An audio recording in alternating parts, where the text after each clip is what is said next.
Lesson number 35, Pinocchio, Reading, Part 2. Now, Pinocchio was really good at heart. He was sorry for the other puppet. Very gallantly, he told the puppet master that he was ready to burn in the fire himself, and the puppet master should spare the other puppet's life. The puppet master was not really a wicked master. He let both the puppets go. Not only that, he also gave Pinocchio 5 gold coins for his old father Geppetto when he heard his story. Now, did Pinocchio take these coins to Geppetto immediately? No, the silly little puppet that he was, he got into more and more mischief and trouble due to the coins. A kind fairy saved Pinocchio from the robbers who had caught Pinocchio for the coins. But when the fairy asked Pinocchio about the coins, he lied to her. But then a strange thing happened. The moment Pinocchio told a lie, his nose grew longer. With every lie, it grew longer and longer. Pinocchio was really frightened.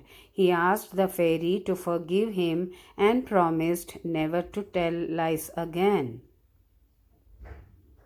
Pinocchio did not learn to tell the truth or listen to the good advice of his friends and his father and the fairy easily. So, at the end of a number of adventures, do you know where he found himself? At the bottom of the sea. And there he was swallowed by a big shark that was 1 mile long. Poor Pinocchio. Now, at last, he was truly sorry for all the foolish things that he had done. But once you get into a difficulty, it's not very easy to get out of it. However, inside the stomach of the shark, Pinocchio saw a faint light. When he went near the light, surprise of surprises, he found Geppetto. Geppetto had been worried about Pinocchio since he had left home. He had searched for Pinocchio far and wide. During his search, the shark had swallowed the ship on which Geppetto was traveling. With great effort and courage, Pinocchio took himself and Geppetto out of the shark's stomach. He carried Geppetto back to the shore. After that, Pinocchio really proved to be a good boy. He began to work very hard to help Geppetto. When he heard that the fairy was ill, he sent her all the money that he was saving for himself.